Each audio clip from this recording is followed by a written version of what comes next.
Neil Gallagher, and Gallagher's final attempt is out of play, and that should be the final whistle. It's all over, and Armagh qualify for the Division 2 League final. They'll be playing Division 1 football next season.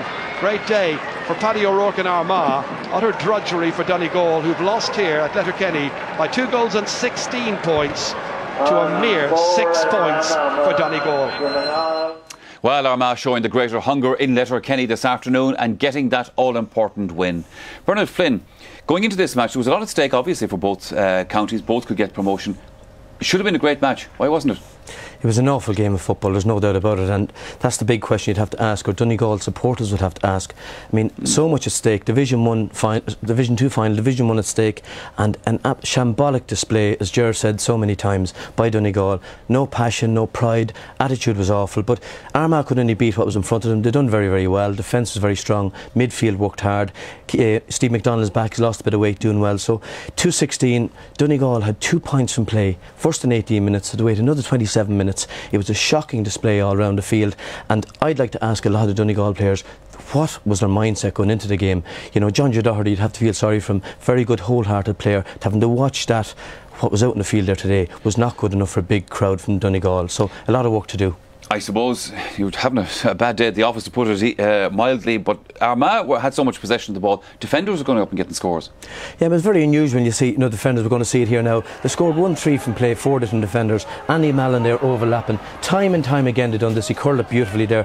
Defenders just came through at will, and the lack of effort from the Donegal forwards trying to counteract the attacking display was just dismal, to say the least. Kieran McKeever, brilliant curled point here, just no one putting pressure on him on the ball there. He was quite superb today, marshalled defence brilliantly and a great leader there. If you look at it again, Paul Duffy just coming here, Aaron Kieran sets it up, he can just turn 5-6 yards, no one putting pressure on there again. Another great score from another very good defender who played very, very well. And then the fourth score from the defenders today, probably the best of them all, Finian Moriarty going through Donegal defenders at sea there. I mean, you'd have to say it was you'd have to go back a long way to find a worse display from Donegal than that we've seen today. It was awful. All right, Bernard, now later in the programme we're going to have a look at this afternoon's meeting of Tyrone and Dublin, but for the moment we're going to turn our attention back to annual Congress. Now, during the present National League campaign, a new set of experimental rules were introduced, and these will now be voted on at Congress to see which ones survive and which ones are dumped. Now, we've been looking at some of the key changes and getting the comments of some of those with strong opinions about their success or otherwise.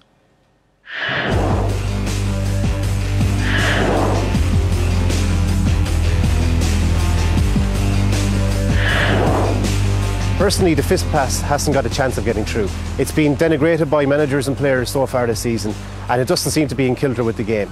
I would be in the minority, I suppose, that believes that the restriction on the hand pass has been a good idea, because I think that the difference between the old style hand pass and throwing the ball had become almost indiscernible. I'd agree with the principle of trying to stop the amount of throwing that was going on, but I think it's probably been one of the harder ones to referee. I think it slows down the game, and it's going to be a very inconsistent rule if it is kept. So I think it'd only bring in more torment to the referees in the championship. So yeah, I'd be hoping that they keep that one out. I mean, a lot of times the referee's view is obscured, and it's very hard for him at a distance to decide whether it was a fisted pass or an open-handed pass. I don't think there was anything hugely wrong with the hand pass anyway, and that's, I suppose, one that a lot of players and maybe management would find a little bit frustrating. I'd certainly go back to the old rule, but I do understand there are implementation issues there, and that referees are in a difficult position, but I think they have to take the rule as it is and implement it firmly, difficult and all as that may be. The mark, I think would be a good rule if the decision was with the player as opposed to the referee, but I think by and large it's worth pursuing it a bit. I think it would be improved if a player were allowed run through the mark, as happens in international rules or Australian rules, rather than having to stop and take a free kick.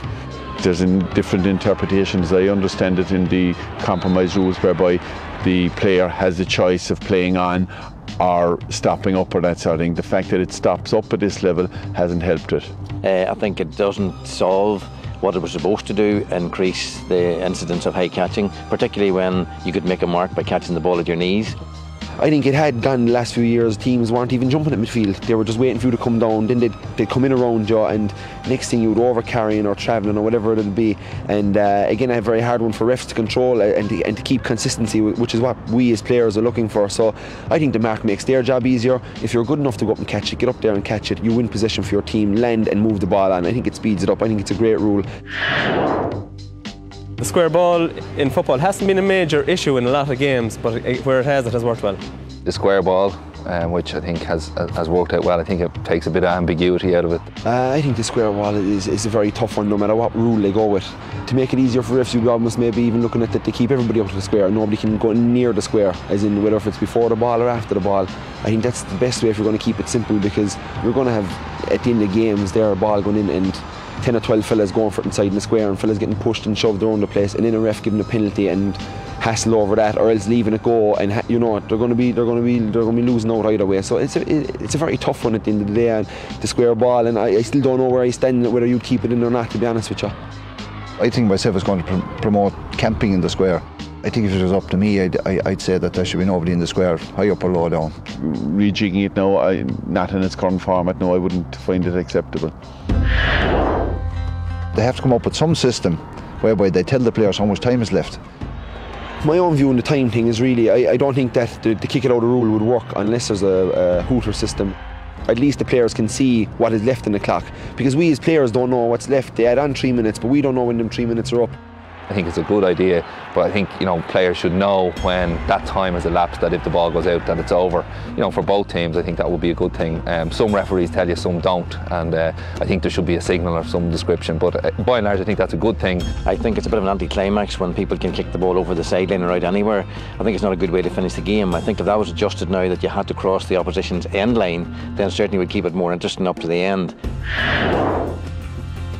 Getting a penalty before wasn't really rewarding for us, because it's so hard to convert, but now the way they brought it in a small bit and they're keeping the goalies in the line, I think it makes for a more rewarding situation for getting a penalty, which is why they're there, Well,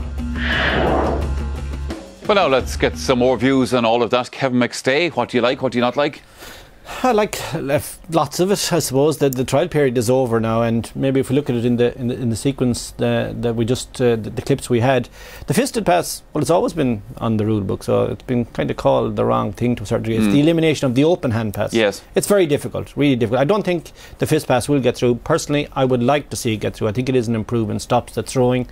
The second one, the mark, no time for it, and I don't think it will get through. I don't think it gives a big advantage. I don't see why somebody that has a physical advantage in height should, under rule, get an advantage anyway. I mean, if you're 6'6", you make your own advantage. I don't think the rules should give you another bit. And there's no empirical evidence anyway, Michael, really, not that I've seen anyway, to say that we've got more high fielding. I know today's match, Tyrone and Dublin, two marks in it. So it's not really. I don't see how it's improving. I don't think that'll get through. Penalty probably will make it, but apart from that, Bernard, what do you think?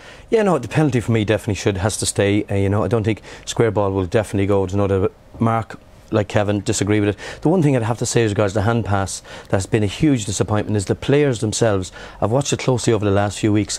The amount of players that refuse to close the hand and actually make the fist pass properly. The time after 7 weeks and 7 rounds still go like that. It's actually amazed me. And the players and the managers have to take a huge responsibility. They've been way worse than the referees in their application attitude towards it, and they've made it as bad as it has been in a game to try and referee. So I'd say in that form, I'd like it to Kevin for it to come in, but players would have to actually make a proper fist of it. OK, proper fist of it. We all agree with that. Right now here on Sunday Sport, we're going to take a commercial break now. When we come back, more on this year's annual Congress and the meeting of Tyrone and Dublin in the National Football League. See you again shortly.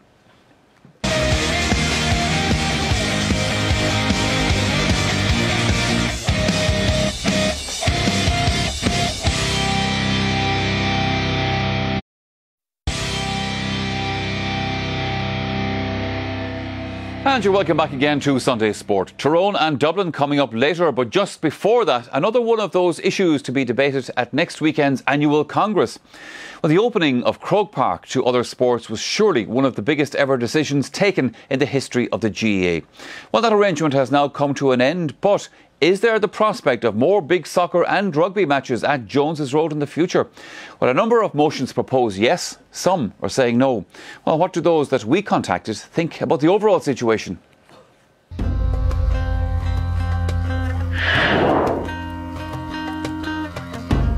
It was brilliant to show off our stadium, to show what an amateur organisation pulling together could do and build such a stadium and show it off to the whole world. When it was tabled before, I was kind of sceptical myself. I just felt that it would lose something if other sports came in and played in Croke Park. But you know, looking back in hindsight now, I think it was a good thing. Stephen Ireland, 1-0! We're all Irishmen. As a GM man, I took tremendous pride in seeing the Irish rugby team playing in Croke Park. I think it's been great. I think